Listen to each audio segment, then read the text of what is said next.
Salary চ্যাপ্টারে এটা আমাদের থার্ড ভিডিও। আগের ভিডিওতে আমরা প্রভিডেন্ট ফান্ড সম্পর্কে পড়ছি। এখন আমরা পড়বো যে তার আগে আমাদের প্রথম ভিডিও ছিল একটা টেবিল, যে টেবিলে ট্যাক্সেবল ইনকাম মানে সমস্ত পার্টিকুলার এখানে ইনক্লুড করা হয়। তো সেখানে একটা টপিক ছিল হচ্ছে বেসিক স্যালারি। ঠিক আছে, বেসিক স্যালারি। তো মানে আমরা এটা যদি গভর্নমেন্ট এমপ্লয়ি হয় তাহলে আমাদের কোনো পার্টিকুলার আসে না নর্মালি, মানে সব পার্টিকুলার থেকে ফুল এক্সামটেড থাকে, এক্সামটেড হয়। মানে সব পার্টিকুলার, যেমন আমি এক্সাম্পল হিসেবে বলি যে ওখানে বেসিক স্যালারি আছে, হয়তোবা বেসিক স্যালারি আছে, বেসিক স্যালারি আছে, তারপর ডিয়ারনেস অ্যালাওয়েন্স আছে, ডিয়ারনেস অ্যালাওয়েন্স, তারপরে আছে হলো বোনাস, ঠিক আছে, তারপরে মেডিকেল অ্যালাওয়েন্স,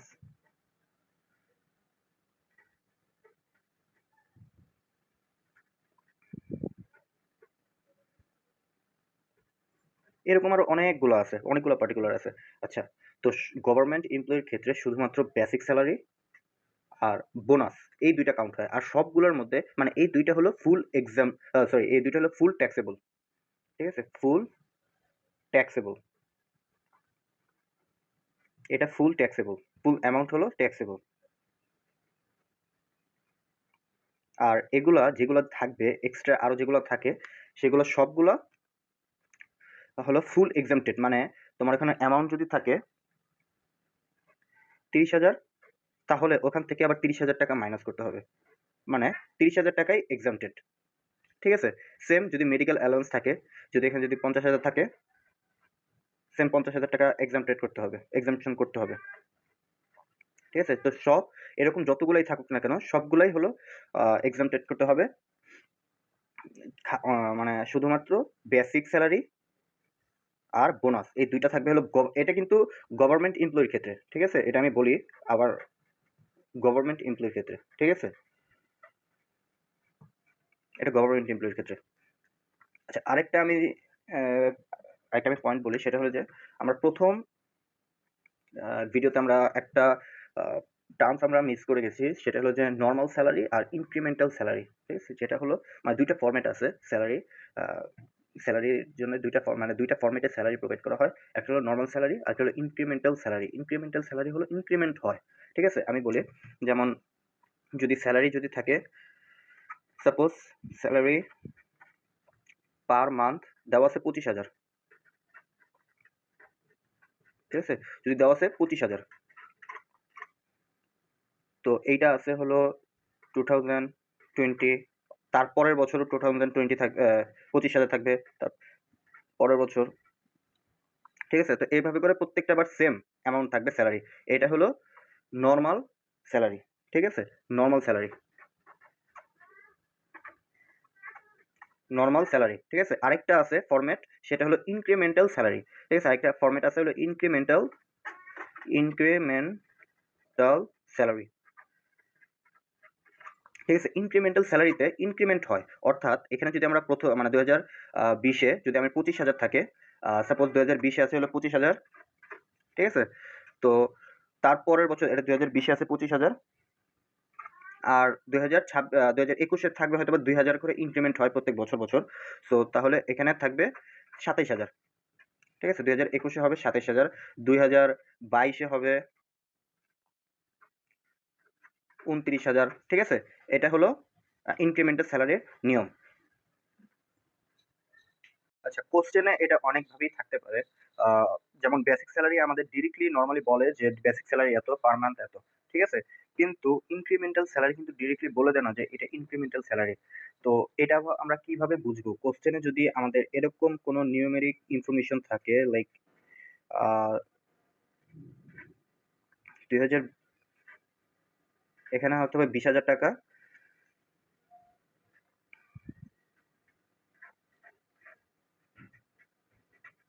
আমি একটু পরে আমি এটার একটা এক্সাম্পল আপনার সামনে দেখাবো, সেটা দেখলে আপনারা ক্লিয়ার হবেন যে কিভাবে কোশ্চেনটা থাকতে পারে। ঠিক আছে, এই যে এরকম ভাবে যদি কোনো নিউমেরিক ইনফরমেশন থাকে তাহলে বুঝবেন যে এটা ইনক্রিমেন্ট হচ্ছে। ঠিক আছে, মানে এই যে স্যালারি, সরি, 1,000 টাকা বেতন বৃদ্ধি পায়, এই অ্যামাউন্ট দ্বারা বোঝায় যে এই 1,000 টাকা বেতন বৃদ্ধি পাচ্ছে। প্রত্যেক বছরে ১,০০০ টাকা বেতন বৃদ্ধি পায়, আর বেসিক স্যালারি ছিল ২০,০০০ টাকা। ঠিক আছে? এটা আমরা একটা এক্সাম্পল হিসেবে আমরা জিনিসটা দেখি। এটা হলো একটা এক্সাম্পল, সেটা হলো যে এখানে লেখা আছে যে mister Afzal service in a private company in the salary of 20,000, 1,000 into 1 and 30,000. His basic salary was 25,000 on 30 June 2018. The date of increment of his salary falls on 1 January. আচ্ছা, এইখানে এই ইনফরমেশন দিয়ে আমরা কি কি ইনফরমেশন পাচ্ছি এটা আমরা প্রথমে বলি। আচ্ছা, প্রথম যে ইনফরমেশন পাচ্ছি সেটা হলো যে আমাদের বেতন ছিল হলো 20,০০০ টাকা। ঠিক আছে? তো যখন আমাদের ফাইন্যান্সিয়াল আমাদের তখন ইনকাম ইয়ার, মানে যে ইয়ারের আর কি আমাদের মানে ক্যালকুলেশন করতে হচ্ছে, ট্যাক্সেবল ইনকাম আমাদের ক্যালকুলেশন করতে হচ্ছে যে ইয়ারের, সেই ইয়ারে আমাদের স্যালারি ছিল হলো 25,০০০। তার মানে আমরা আমাদের মেইন স্যালারি হলো 25,০০০ টাকা, এটা আমরা ধরবো। তাহলে আমরা কি কি ইনফরমেশন পাচ্ছি আমরা এখানে লিখি। স্যালারি 25,০০০, ঠিক আছে? 1,০০০ টাকা করে ইনক্রিমেন্ট হচ্ছে, ইনক্রিমেন্ট 1,০০০ টাকা। ঠিক আছে? আরেকটা ইনফরমেশন আছে যে সেটা হলো যে জানুয়ারি মাসে ইনক্রিমেন্ট হয়। ঠিক আছে? জানুয়ারি মাসে ইনক্রিমেন্ট হয়। ইনক্রিমেন্ট ডেট জানুয়ারি 1, এটা লিখি। ইনক্রিমেন্ট ডেট জানুয়ারি 1 জানুয়ারি। ঠিক আছে? আমরা এই ইনফরমেশনগুলো পেলাম। আচ্ছা, আরেকটা ইনফরমেশন আছে, সেটা হলো যে আমাদের জানা অনেক দরকার। Normally financial year July two June হয়। বাংলাদেশের যে কোনো কোম্পানিতে ফাইন্যান্সিয়াল ইয়ার হয় জুলাই টু জুন, মানে এই ফাইন্যান্সিয়াল ইয়ার অনুযায়ী ইনকাম ইয়ার অথবা ট্যাক্সেবল ইনকাম বের করতে হয়। ঠিক আছে? লিখি যে ফাইন্যান্সিয়াল ইয়ার কি হয়, financial income financial year financial year হলো জুলাই টু জুন। ঠিক আছে? এই যে এখানে লিখলাম financial year July two June. আমরা এখন দেখবো যে আমরা সেই টেবিলে ট্যাক্সেবল ইনকামের যে টেবিলে কিভাবে আমরা এই ইনক্রিমেন্ট স্যালারিটা প্রেজেন্ট করব। ঠিক আছে? আচ্ছা, আমরা ফার্স্টে এটা একটু জুম আউট করি, তাহলে কোশ্চেন অ্যান্ড দেখতে একটু সুবিধা হবে। আচ্ছা, আমরা লিখব হলো নর্মালি যে পার্টিকুলার যেভাবে লিখি,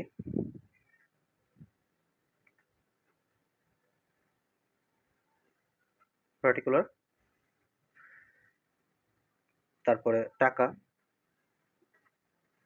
ঠিক আছে? বেসিক, এখানে আমরা ফার্স্টে লিখবো যে বেসিক স্যালারি,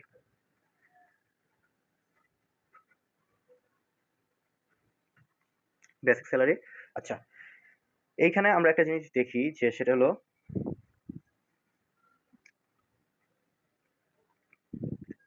ধরো 25,০০০ টাকা কত তারিখে আছে? 25,০০০ টাকা 30 জুন, 30 জুনে হলো 25,০০০ টাকা আছে। ঠিক আছে? আমরা জানি যে জুলাই টু জুন হলো ফাইন্যান্সিয়াল ইয়ার, মানে ইনকাম ইয়ার। তো জুনে আছে হলো 25,০০০ টাকা। তাহলে এইটা লাস্ট ইনক্রিমেন্ট হয়েছে কত, কোন মাসে? জানুয়ারি মাসে ইনক্রিমেন্ট হয়েছে। জানুয়ারি মাস থেকে জানুয়ারি ধরবো কারণ জানুয়ারি 1, জানুয়ারি, ফেব্রুয়ারি, মার্চ, এপ্রিল, মে, জুনও ধরবো কারণ জুনের 30 তারিখ। তো এই 6 মাস হলো 25,০০০ টাকা ছিল। যেহেতু জুন মাসে 25,০০০ টাকা, এটা দ্বারা বোঝায় জানুয়ারি থেকে শুরু করে জুন পর্যন্ত 25,০০০ টাকা। ঠিক আছে? তো যেহেতু আমি আরেকবার বলি, জিনিসটা ইনক্রিমেন্ট হয়েছে জানুয়ারি মাসে। আচ্ছা, আমি একটা এক্সাম্পল হিসেবে বলি, যদি এই জিনিসটা যদি তারপরও ক্লিয়ার না থাকে। 12 মাস, ঠিক আছে? 12 মাসের মধ্যে জুলাই থেকে যেহেতু শুরু হয়, এটা হলো জুলাই, আচ্ছা 17 July, 1 July, August, September, October, November, December. ঠিক আছে? এখানে 6টা। সেম 2018 সালের জানুয়ারি, ফেব্রুয়ারি, মার্চ, এপ্রিল, মে, জুন, ঠিক আছে 6টা। তো এখানে বলা হয়েছে যে জানুয়ারি মাসে হলো এটা ইনক্রিমেন্ট হয়েছে, হ্যাঁ জানুয়ারি মাসে ইনক্রিমেন্ট হয়েছে, আর জুন 30 তারিখে হলো আসলে 25,000, তার মানে পুরোটা 25,000ই আছে। কারণ জানুয়ারি মাসে যদি 25 মানে ইনক্রিমেন্ট হয়ে, ইনক্রিমেন্ট আবার 1,000 টাকা, ইনক্রিমেন্ট 1,000 টাকা হওয়ার পরে যদি 25,000 টাকা বাদে অন্য কোনো টাকা হবে না। কিসের জন্য হবে না? কারণ এখানে বলা আছে জুনের 30 তারিখে যেহেতু 25,000 টাকা ছিল, সো ফেব্রুয়ারি, মার্চ, এপ্রিল, মে, তারপর জানুয়ারি সব মাসেই 25,000 টাকাই ছিল, ঠিক আছে? সো পুরা এই 6 মাস 25,000 টাকা। আচ্ছা, 1,000 টাকা ইনক্রিমেন্ট হয়ে 25,000 টাকা হয়েছে, তার মানে 1,000 টাকা যদি ইনক্রিমেন্ট না হতো তাহলে কত হতো? 24,000 টাকা। তার মানে আগের 6 মাস ছিল হলো 24,000 টাকা। That's it. আচ্ছা, আশা করি মানে এটা বলার পরে বোঝা গেছে। আচ্ছা, এখন আমরা লিখবো কিভাবে? আমরা লিখবো, সরি, আচ্ছা আমরা লিখবো বেসিক স্যালারি লিখলাম ফ্রম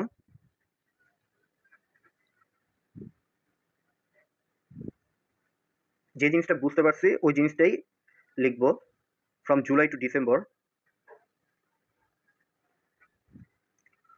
2017। আমরা এখানে ক্যালকুলেশন করলাম 24,000, যেহেতু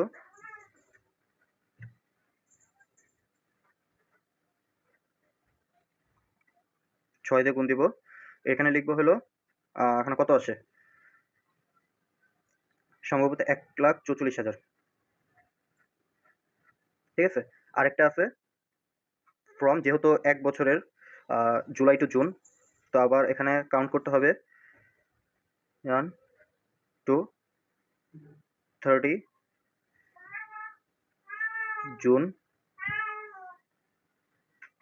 সরি 2018, এটা আমরা কাউন্ট করলাম। এটা আমরা কি কেন 24,000 নিছি, কেন 25,000 নিছি, কেন 6 দিয়ে গুণ দিছি, কেন 6 দিয়ে গুণ দিয়ে এই অ্যামাউন্ট এখানে লিখতেছি, এটা কিন্তু আমরা এই উদাহরণের মাধ্যমে কিন্তু আমরা বুঝতে পারছি, ঠিক আছে। আচ্ছা, তো এইটা আসে হলো 25,000 6 দিয়ে গুণ দিলে 1,50,000, ঠিক আছে।